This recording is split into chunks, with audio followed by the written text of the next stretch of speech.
Hola Q, selamat datang ke FCBMTv.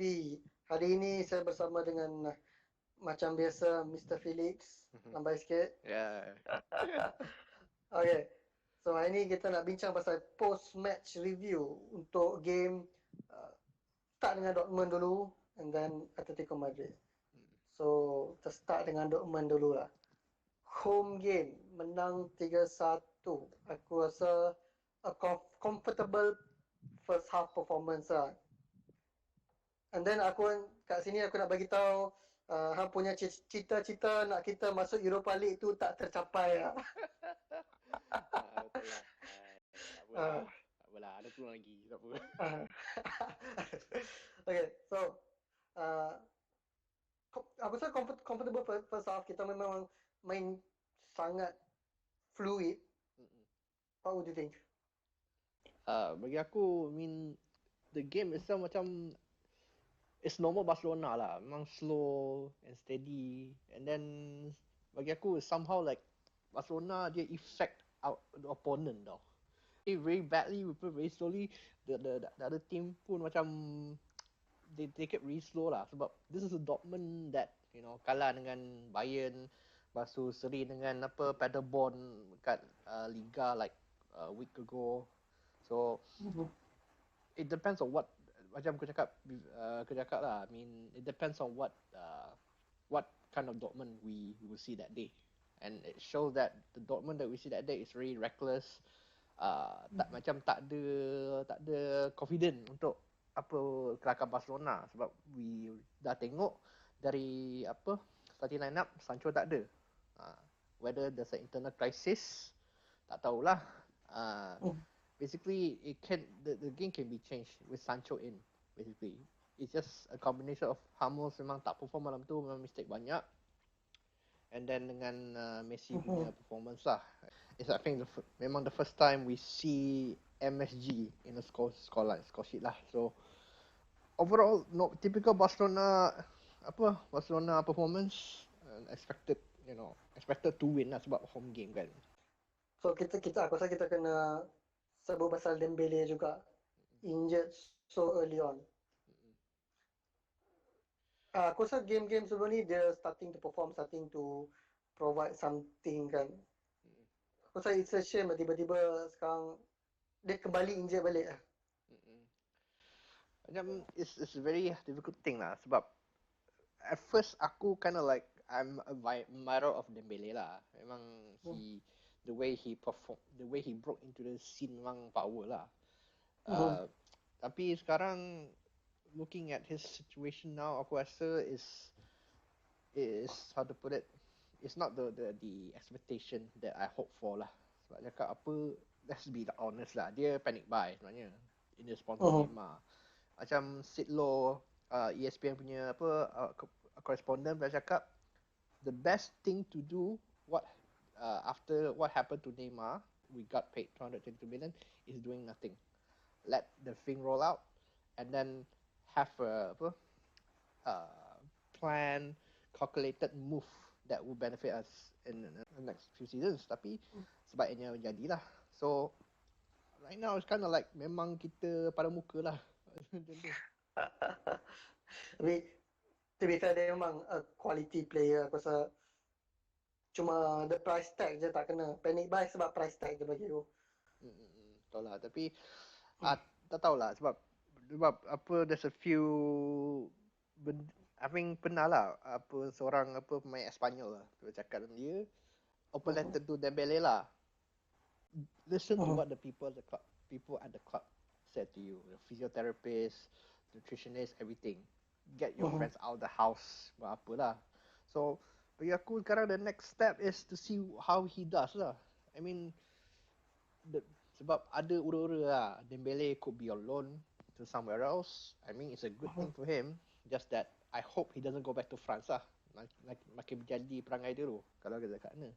Right now, as what I can see, bagi Griezmann peluang.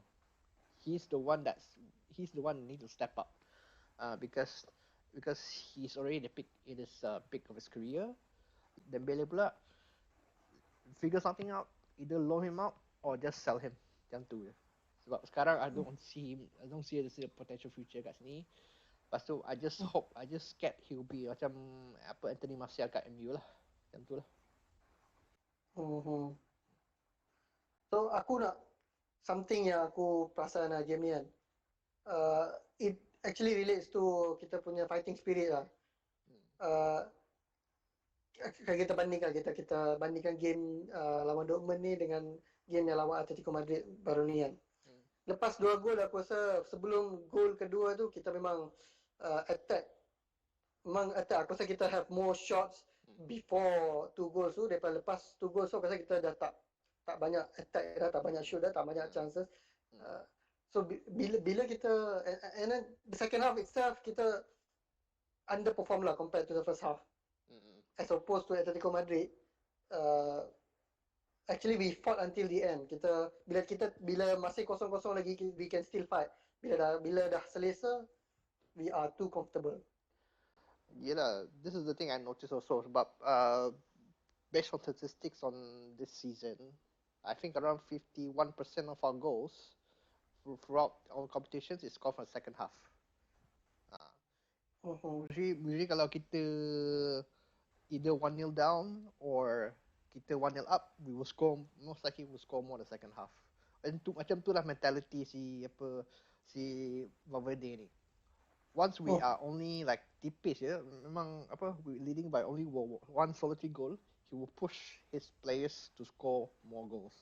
Bila dah 2-0, okay, can just lay back, you can just kick around the ball, make your opponent chase the ball. Dia cakap lah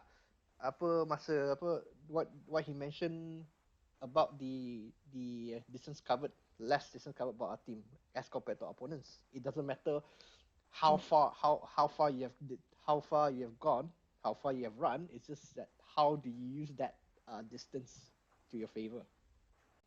True enough, but then again, bagi aku, for us Barcelona, we have to we are a very offensive side lah. We need to keep the momentum going. Tapi we nampak macam tu, kita memang macam how to put it, memang macam Athletic Bilbao macam tu lah.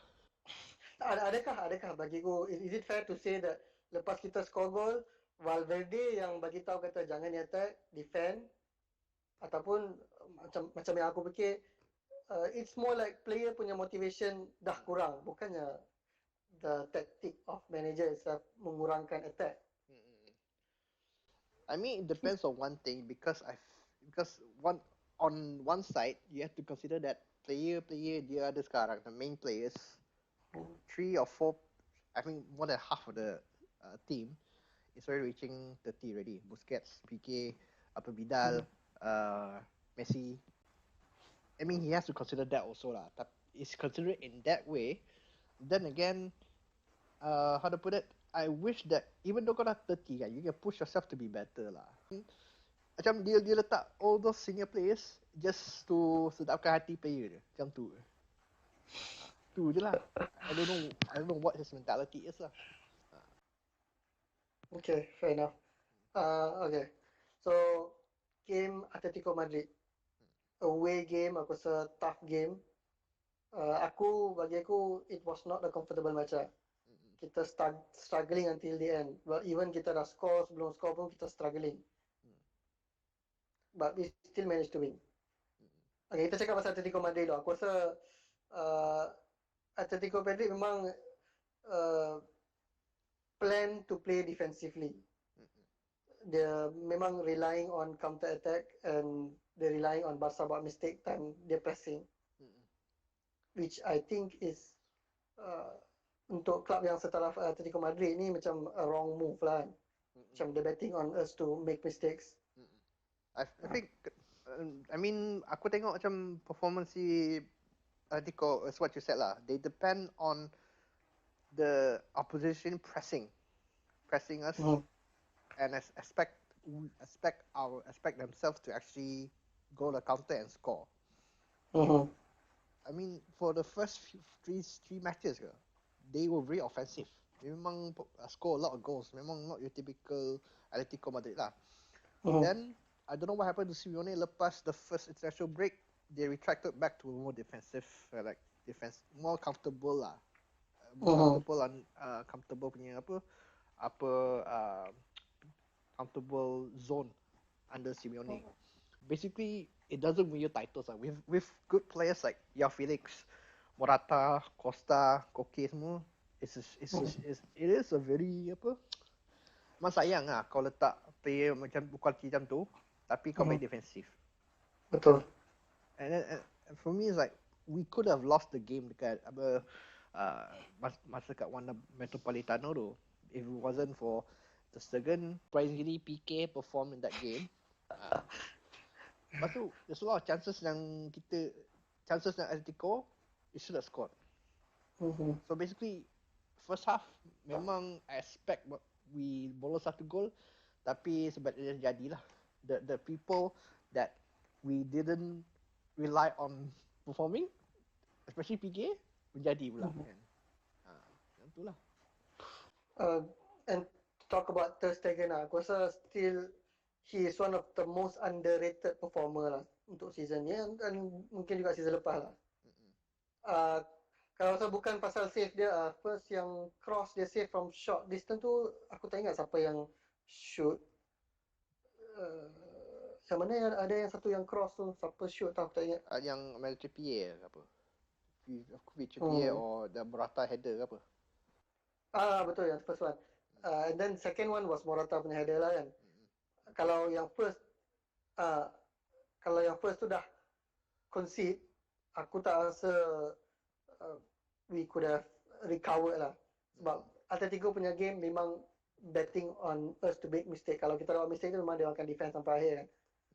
So if not for Ter Stegen punya that 2 save, aku rasa kita dah 2-0 lah. Messi wouldn't have scored. So credit to him. Betul lah.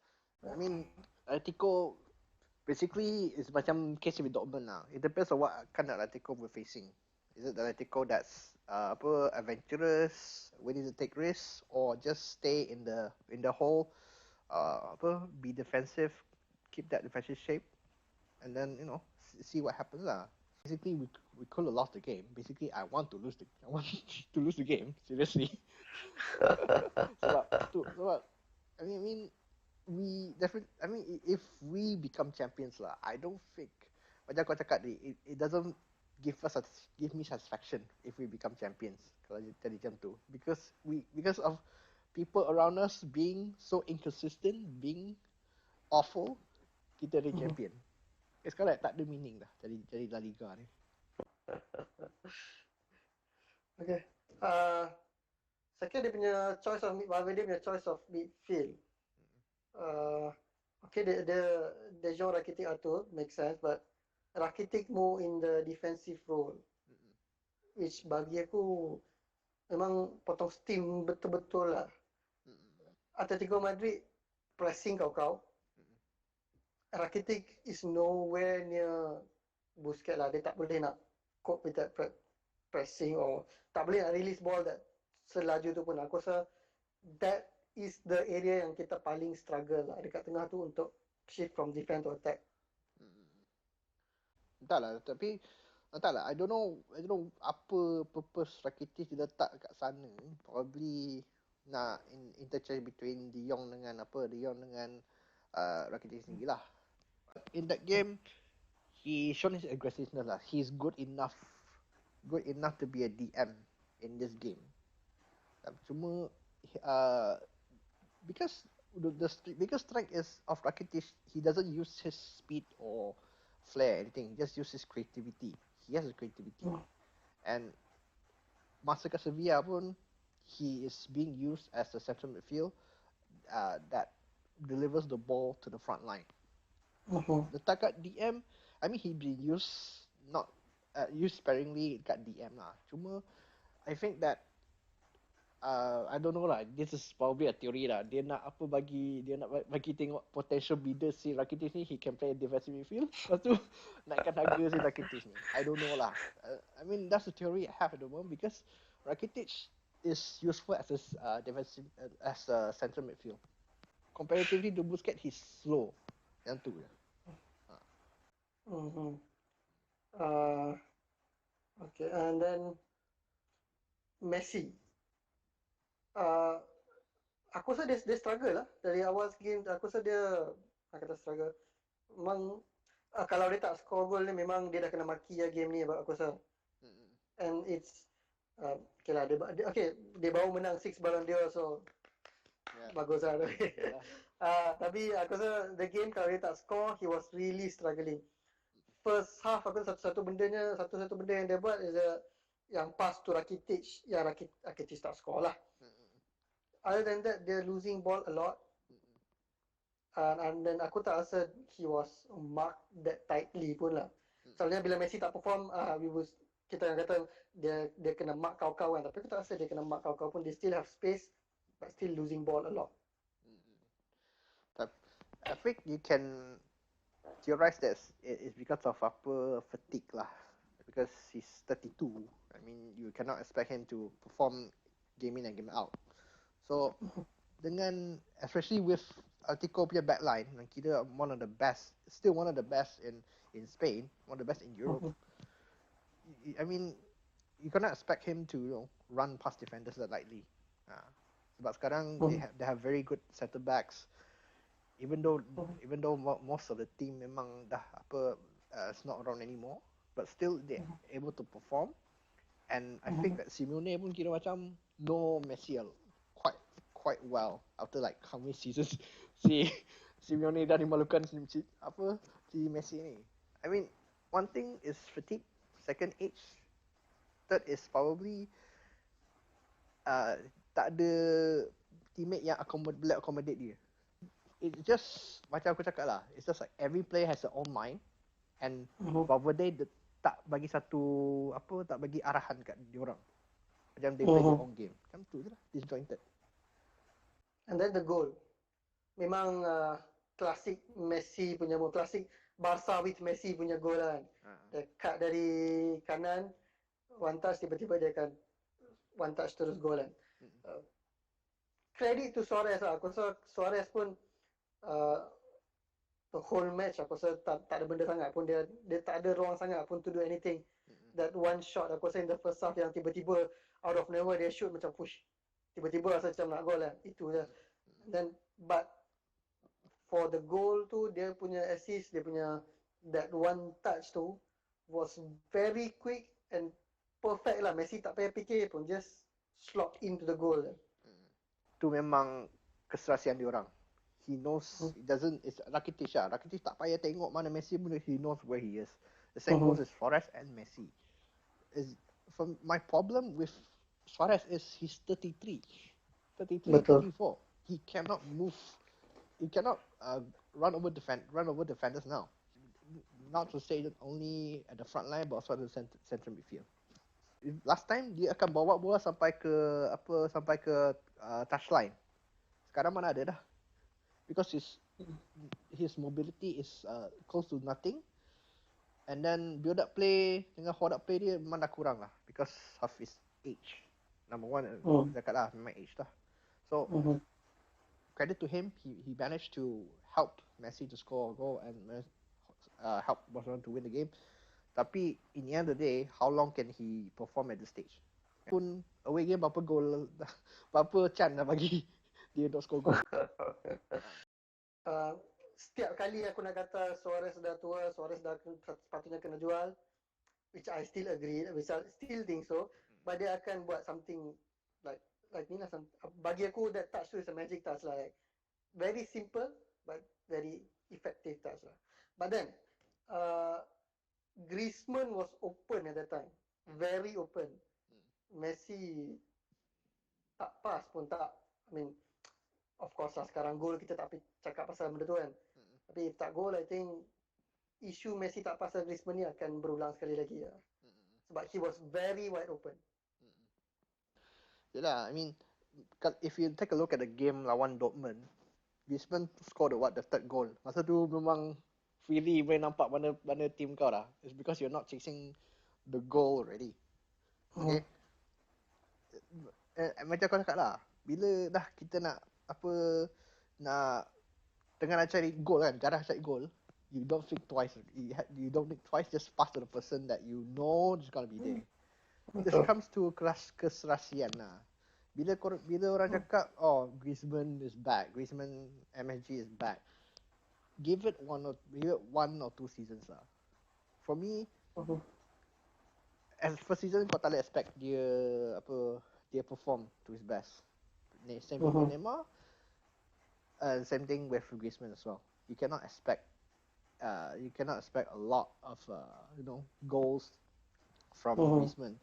Tapi you appreciate that he helps you in defense. Like this season, comparatively, he's contributed quite a lot defensively for forward line attacker. So, I mean, tengok lah. Kalau especially fans pun tengok live score dia, kenapa Griezmann tak score? Griezmann tak assist. Ni budak live score lah, tengok tu je. Tak tengok game betul-betul. What has he contributed to the team? Banyak kali tau, he sacrificed his position just to save our goal lah. Berapa kali dah dia dah buat macam tu. Tapi fan pun cakap apa kelebihan si Griezmann ni. So macam tu je. Okay, so we are back to the top of the table. Hari tu Madrid seronok sangat kan. Dia top of the table satu saat je dia dari kampung. So kita dah back to top of the table. Summer point. So yang akan menentukan adalah El Clasico 18 Disember ni.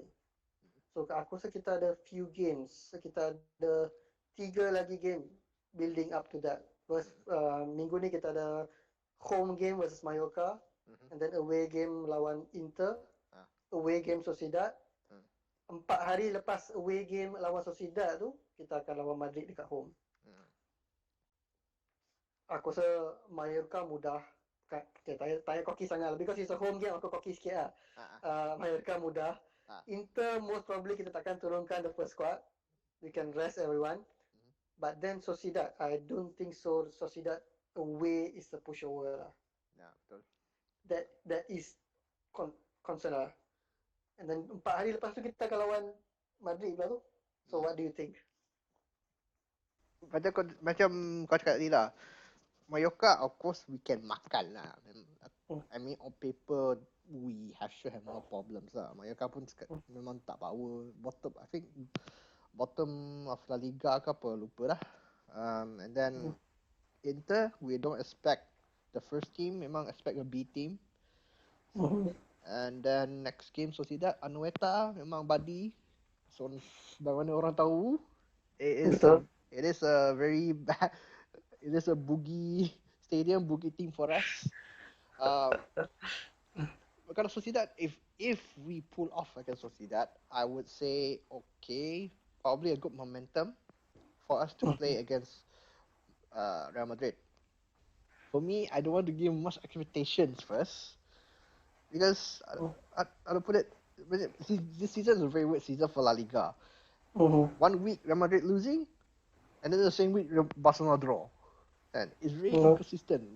It's either the teams in other middle teams are getting better, or just the top team are just inconsistent to win any game. So untuk home game Clasico, I hope we can win definitely. Again, if I want to see Valverde out, it's a draw or a defeat lah. Tapi as much as I hate Valverde, a Clasico we have to win. And then point to note, Real Madrid pun sehari lepas kita lawan Sociedad, dia akan lawan Valencia away. So okay lah, Valencia is not as good as they used to be lah, but still Valencia lah. Hopefully dia orang kalah juga lah. Tapi Valencia sekarang pun tengah, I mean not bad. They are doing very well Champions League. They just changed the coach. Masa kita menang 5-0 ni berapa dah. They are progressing very well at this moment. Hopefully Real Madrid drop points against Valencia lah. So I don't know. Sebab sekarang the thing is, I'm still in a dilemma. Aku nak Valverde out, tapi aku nak menang El Clasico. Ganti lah. Nak masuk Europa League tak boleh tahan. Tak ada harapan. Okay, talking about Champions League, kita dah layak top of the table and confirm top of the table. So kita tengok sikit apa potential. I mean, aku rasa potential yang kita jumpa ni list dia panjang lagi. Sebab banyak group belum conclude lagi. So from group A, PSG dengan Real Madrid dah confirm layak. So kita takkan jumpa Real Madrid lah kan. Spanish pun tak ada, Atletico tak boleh, Valencia tak boleh. So from group B ni Bayern dengan Spurs dah layak. So kita ada Spurs dekat situ. Group C kita ada a lot of choices lagi. Shakhtar, Dinamo Zagreb, Atlanta. Group C pun still wide open. Atletico Madrid dengan Bayer Leverkusen. Group E, Group E memang agak tak. Liverpool, Napoli, Salzburg pun still boleh lagi. Group G, Leipzig, Zenit, Lyon. Group H, Ajax, Valencia dengan Chelsea. So which one yang hang paling nak jumpa dekat round of 16? Possible lah. Aku nak tengok Barcelona Liverpool. Aku dah agak dah. Sebab how to put it, based on what he face last season, aku dah tengok macam mana si Valverde react again second time running. Apa jadi ni? Sebab it's very interesting. It gives a very good interesting storyline dekat Barcelona in the Champions League. The thing that the team that you lost in the semi-final last season, that you made them back in the knockout stages. I think for me lah, better knockout terus Barcelona, settle, and then focus La Liga, menang. Itulah. So plan hang ni memang tak nak lepas round of 16 lah ni. Sebab how to put it, I want to avoid the humiliation. Sebab I mean, imagine lah, after the round of 16, you meet teams like Man City, Juventus, PSG, Bayern Munich, Real Madrid potential. Team ni clearly is way better than Barcelona now. Juventus, you can argue not really lah. Real Madrid pun sama. Tapi team macam Bayern Munich, Man City, they are really performing in the Champions League. So, bagi aku, it's better for us just get knocked out early. So we save the humiliation, settle. Kalah 1-0 aggregate pun aku tak kisah. Aku kau keluar je. Tapi perit pengalaman setiap game Champions League. Kalau kita dah kena knockout awal kan, setiap minggu Champions League, semua orang tim-tim lain tengah tengok Champions League, kita tidur. So time tidur tu tak rasa apa, bila bangun pagi tu rasa sangat sedih weh. Apalah. Last time kita tak lepas round of 16, aku rasa lawan Liverpool juga kita kalah 2007. Tak silap lah. Liverpool juga. So kalah semi lagi bagi aku lah, kalah semi lagi elok daripada kalah round of 16 lah. At least ada juga match aku boleh tengok. Ada juga match kita boleh review. Tengoklah macam mana sebab alamak. Tengok memang macam aku pernah cakap dekat Bawi lah. Every time Barcelona does not play is a very calming week for me. Aku tak payah geram, aku tak payah marah ke apa kan. It is a relief every time when Barcelona does not play. Sebab tengok macam aduh hai. Tak boleh lah every macam ni. Sengsara weh. Kalau macam aku nak jumpa round of 16 jumpa Spurs. Quarter jumpa Chelsea. Semi jumpa Liverpool balik. Final jumpa Madrid. Lepas tu angkat cup kemenangan.